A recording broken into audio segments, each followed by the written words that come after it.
Happy Sunday. I had a nap yesterday that was like an 8 hour nap, so I was up during the night and did a lot of pondering. And there was a couple of things that were on my mind, and I looked up I think it's called etymology, the study of words.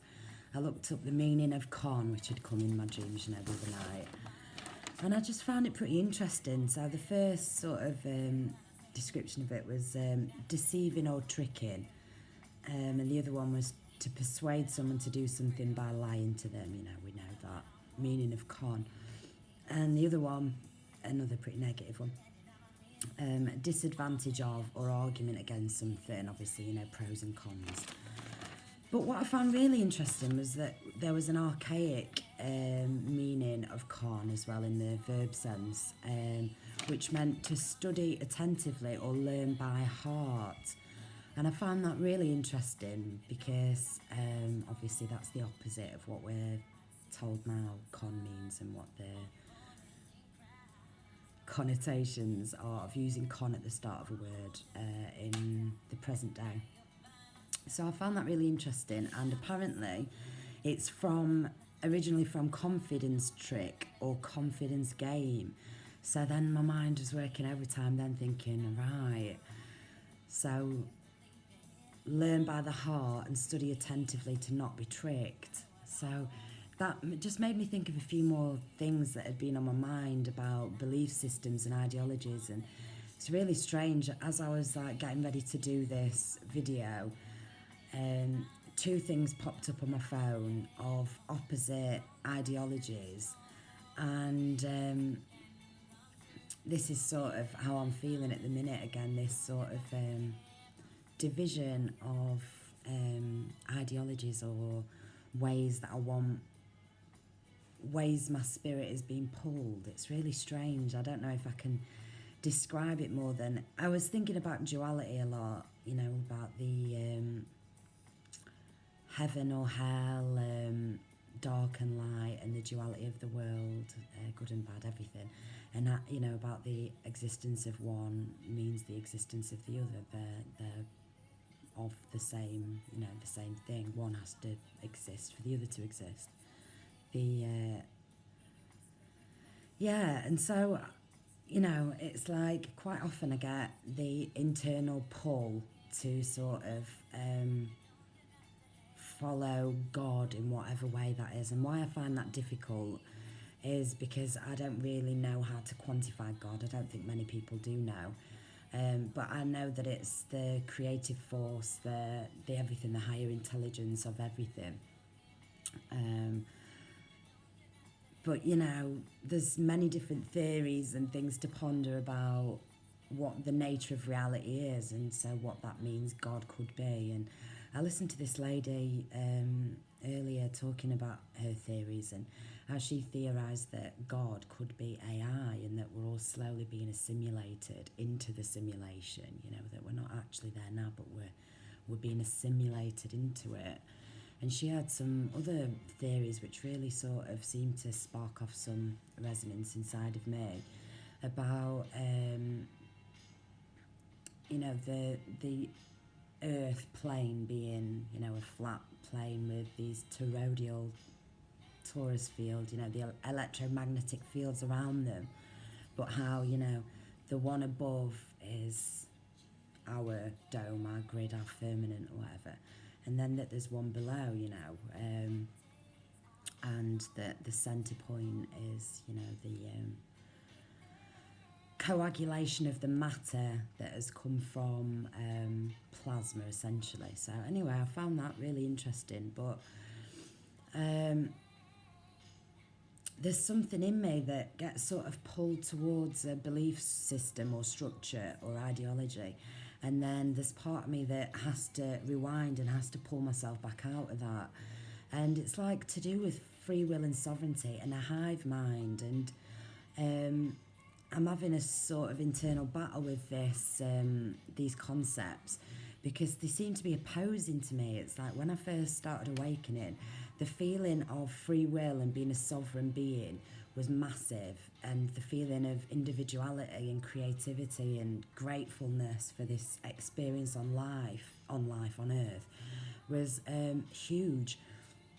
And so then that happened, but then you start looking for more information or truth searching or whatever, and there's these different sort of paths that seem to lead to the same place, which quite often has fear attached to it. You know, it's like if you believe in heaven, I guess you've got to believe in hell. And so, you know, I always get pulled back to this balance, searching for the balance in between the chaos and the order, and the masculine and the feminine, and, you know, this sweet spot, this middle where all the magic is, really. And so I find it difficult, because the idea of both giving yourself up to a god of any kind, or, you know, this goes opposed to most spiritual teachings, and this is what this lady was saying, you know, it's important to question everything, religion, spiritualism as well, spirituality, everything, because, you know, it in the Matrix, we don't want to be tricked into anything. And she was talking about the etymology of the word whole as well, you know, and she was talking about black holes, HOLE, and then, you know, the wholeness, which is what we're supposed to strive for, and how, you know, that's just the word whole with a W in front of it. But yeah, I'm always trying to discern and to be true to my soul about what I'm aligning with and what I'm allowing myself to be aligned with, you know, what you sort of subconsciously pull towards. It's like I'll sometimes listen to these, I listen to all sorts, but, you know, sometimes I listen to these spiritual teachings, and because they're not from a person speaking, you can't see them and feel them and listen to them, and it's all pre-prepared. It feels like subliminal messaging or hypnosis sometimes, and that makes my critical mind go, is this a way to pull you into wholeness or unity consciousness, when it's just homogenizing and taking away the free will and sovereignty? You know, do you know what I mean? It's a bit confusing. But, you know, there's been times where I've felt the insignificance of me and the connection to all, and how source is love and light, and it is all, it is all one, and I feel the connection to that. It's just the existence of us on earth, in this reality, this plane, this, you know, this existence, has to do with free will and sovereignty. And so it's, you know, in my eyes, it's about finding the balance and not not aligning yourself or allowing yourself to be stripped of free will or sovereignty in anything that could be a trick, or, you know, wrapped up in a different agenda which we're not sure of yet. Does that even make sense? Sometimes I just talk too much. And that's another thing that I was thinking about last night, about women's faults and their darkness and their shadow, and I'm the prime example. 8 minutes talking shit already, but, you know, I noticed just today, and I was being sort of shown, and, you know, I was showing myself and remembering, you know, dreams, meditation, whatnot, how women's excessive use of words and language can be tricky for others to deal with. And you know, I know the power in words, in terms of manifestation, and like, I've had those dreams, like I said, in the past, when I was a kid, when I was like making sound and physical matter was coming out of my mouth. You know, there's like metaphorical theories that you can think of all day, you know, with that in mind. So I ponder that a lot, you know, the power of words. But I'm just constantly wanting to make sure that I'm not getting tricked into anything. It's like, I feel like there's a middle point of everything that we need to try and stay in, to give off the right frequency, the right aura. Yeah. And so to do that, to balance the masculine and feminine, you've got to look within yourself honestly and transparently, with no fear and no judgment. You know, that's sort of what it is, taking yourself away from the judgment and seeing things how they are or how they can be perceived by others. And, you know, just the neurotic nature of many women and how we, arty-farty flourishy, we talk so much and we can lose credibility and we can lose the end goal or the message because of that. Or I have in the past anyway. But anyway, then when you start, you know, acknowledging these programs that we're in, you know, gender programs, your own childhood programs, and then, you know, your adult programs, your career programs, your parenting programs, your bloody sex programs, whatever, you can sort of manage yourself a little bit more.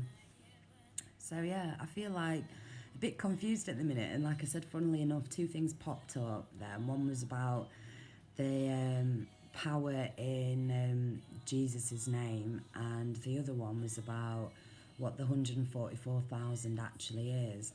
And so they were both opposing views, but you know, there's parts of me that really resonate with both, and it leaves me like, oh God, what's the trick? What's the game? Where do I go? You know, I feel like it's, I feel like there's tricks with everything. I don't know what the trick is sometimes. It's just, you know,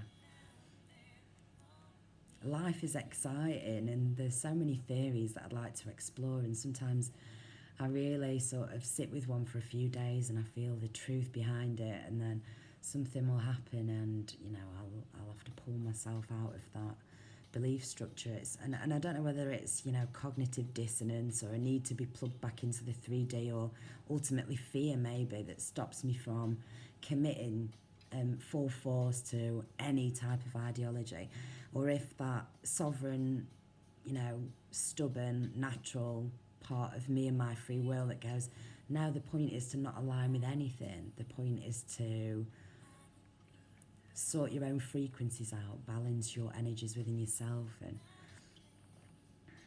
yeah.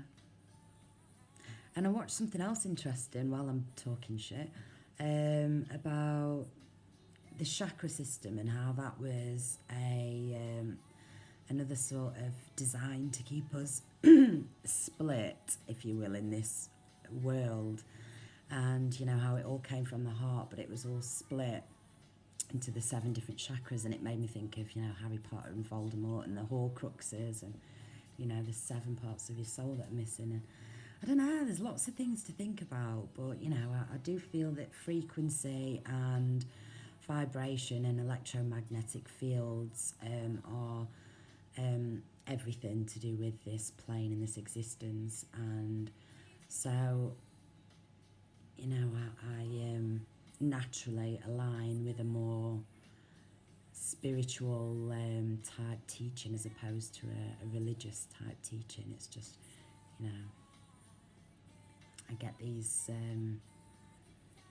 irritating, conflicting ideas sometimes. What else did I want to talk about?